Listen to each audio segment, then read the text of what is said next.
Viral truk towing angkut Vespa mainan, warganet sebut Vespanya Sultan. Beredar sebuah video lucu di media sosial yang terekam oleh salah satu pengguna jalan. Video tersebut diunggah oleh akun Instagram @bali_viral. Dalam video tersebut, terlihat sebuah pemandangan di mana truk towing digunakan untuk mengangkut motor Vespa. Namun, hal unik dan lucu ialah yang diangkut bukanlah merupakan motor Vespa sungguhan, melainkan hanya sebuah mainan.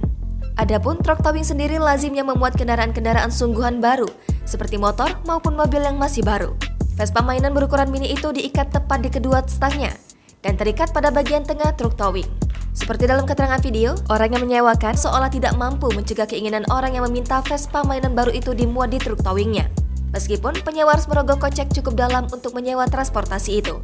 Kejadian tersebut pun mengundang berbagai komentar warganet. Salah satu warganet mengatakan bahwa kemungkinannya menyewa truk towing tersebut merupakan orang tua yang ingin membahagiakan buah hatinya.